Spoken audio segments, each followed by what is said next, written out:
उद्धव गीता, श्री कृष्ण और उद्धव का संवाद। श्री कृष्ण के सखा रहे उद्धव ने कभी भी श्री कृष्ण से कोई वरदान नहीं मांगा। श्री कृष्ण के गोलोक जाने का समय आया तो श्री कृष्ण उद्धव से कहने लगे कि मेरे अवतार काल में बहुत से लोगों ने मुझसे वरदान प्राप्त किए, लेकिन तुमने कभी भी कोई वरदान नहीं मांगा। मैं चाहता हूँ कि तुम कुछ मांगो। उद्धव ने उसके बाद भी स्वयं के लिए कुछ नहीं मांगा। वह कहने लगा कि प्रभु, मेरे मन में महाभारत युद्ध के घटनाक्रम से संबंधित कुछ शंकाएं हैं, उनका समाधान चाहता हूँ। श्री कृष्ण कहने लगे कि अर्जुन को कुरुक्षेत्र के युद्ध में जो ज्ञान दिया वह भगवत गीता के नाम से जाना जाएगा, लेकिन तुमको जो ज्ञान दूंगा वह उद्धव गीता के नाम से विख्यात होगा। उद्धव जी ने भगवान श्री कृष्ण से पूछा कि सच्चा मित्र कौन है, सच्चे मित्र का धर्म क्या है। श्री कृष्ण कहने लगे कि सच्चा मित्र वही है जो बिना मांगे ही विपत्ति में अपने मित्र की हर संभव मदद करे। उद्धव ने श्री कृष्ण को टोकते हुए कहा कि माधव, अगर मित्र को बिना मांगे मित्र की सहायता करनी चाहिए तो फिर आपने मित्रता की जो परिभाषा बताई वो क्यों नहीं निभाई। पांडव तो आप पर अटूट विश्वास करते थे, आपको अपना मित्र समझते थे, आप तो त्रिकालदर्शी थे, तो आपने युधिष्ठिर के भाग्य को उसके पक्ष में क्यों नहीं पलटा। आप चाहते तो युधिष्ठिर द्रुतक्रीड़ा में जीत सकता था, आपने उन्हें जुआ खेलने से क्यों नहीं रोका। चलो ठीक है, नहीं रोका, लेकिन आप चाहते तो पांडवों को अपनी दिव्य शक्ति से जुए में जितवा सकते थे। युधिष्ठिर ने जब जुए में धन, राज्य के बाद जब स्वयं को जुए में दांव पर लगाया तो आपने क्यों नहीं रोका। यहाँ तक कि युधिष्ठिर ने एक एक करके अपने भाइयों को भी दांव पर लगा दिया, फिर भी आपने उनको क्यों नहीं रोका।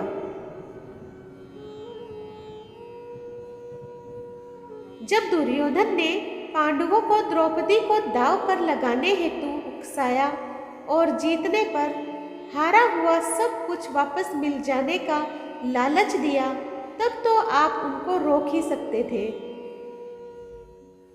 द्रौपदी को भी हार जाने पर बाद और दुशासन के उसे भरी सभा में घसीट कर लाने से पहले तो आप हस्तक्षेप कर ही सकते थे, लेकिन जब द्रौपदी लगभग अपना लाज खो चुकी थी तब आपने हस्तक्षेप किया। तब आपने द्रौपदी के वस्त्र को चीर बढ़ाया और उसकी लाज बचाई। जब आपने संकट के समय पांडवों की सहायता की ही नहीं तो आप उनके सच्चे मित्र कैसे हो सकते हैं। क्या यही मित्र धर्म है। प्रश्न पूछते पूछते उद्धव के नेत्रों से आंसू बहने लगे, उसका गला रूंध गया।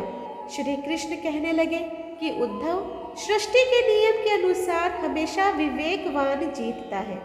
उस समय दुर्योधन ने विवेक से कार्य लिया, लेकिन धर्मराज ने अपने विवेक से काम नहीं लिया और उसकी पराजय हुई।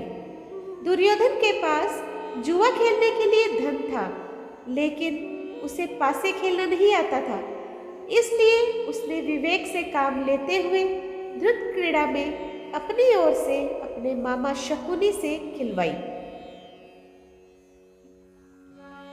युधिष्ठिर चाहता तो वह अपनी ओर से मुझे खेलने के लिए बुला सकता था कि मेरी ओर से कृष्ण खेलेगा।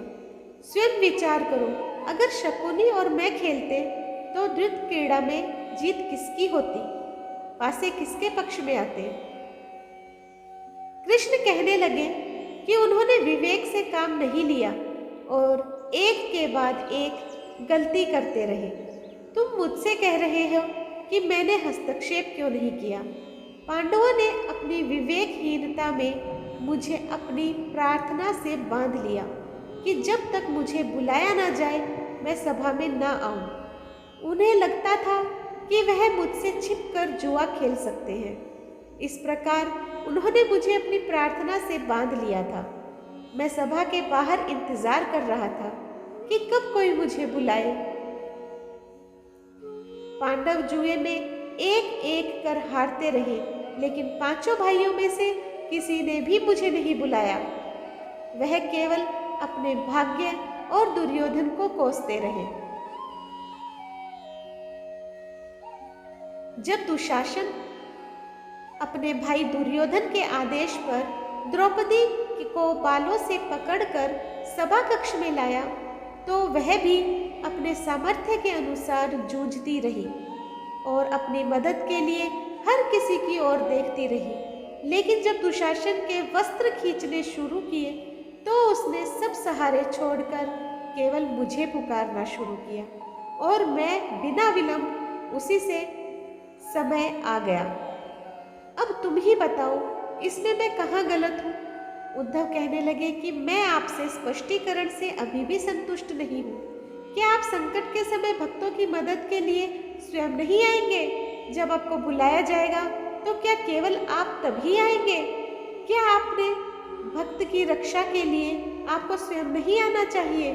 श्री कृष्ण कहने लगे कि उद्धव, हर मनुष्य का जीवन उसके द्वारा किए गए कर्मों के प्रतिफल के आधार पर होता है।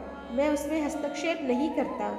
मैं केवल एक साक्षी हूँ जो सदैव तुम्हारे साथ क्या हो रहा है देखता हूँ। यही ईश्वर धर्म है।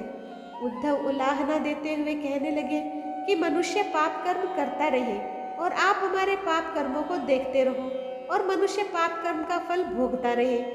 श्री कृष्ण कहने लगे कि तुम धर्म ध्यान से समझो और अनुभव करो कि ईश्वर हर क्षण साक्षी के रूप में तुम्हारे साथ है, तो तुम पाप नहीं करोगे।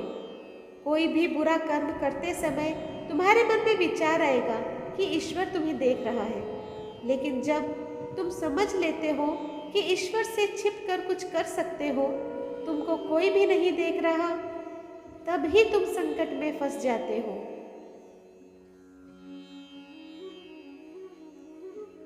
धर्मराज को लगा कि वह मुझसे छिपकर जुआ खेल सकता है, लेकिन अगर इस बात का ध्यान रखता कि मैं हर एक प्राणी में विद्यमान हूँ, तो वह जुआ खेलते ही नहीं, और यदि खेलते तो खेल का परिणाम अलग होता।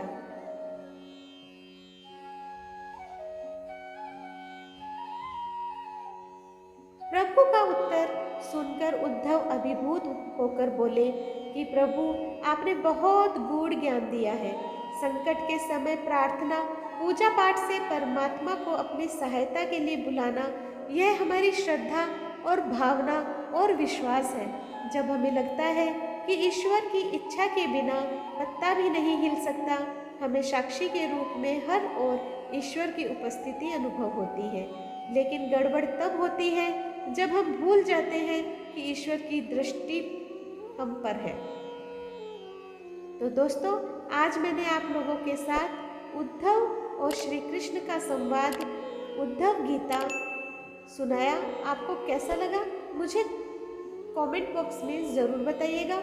जो लोग मेरे चैनल पे आज नए आए हैं, प्लीज़ सब्सक्राइब कर दीजिए, लाइक कीजिए और शेयर कीजिए अपने दोस्तों और परिवार में, और इसी तरह मेरा सहयोग करते रहिए। धन्यवाद।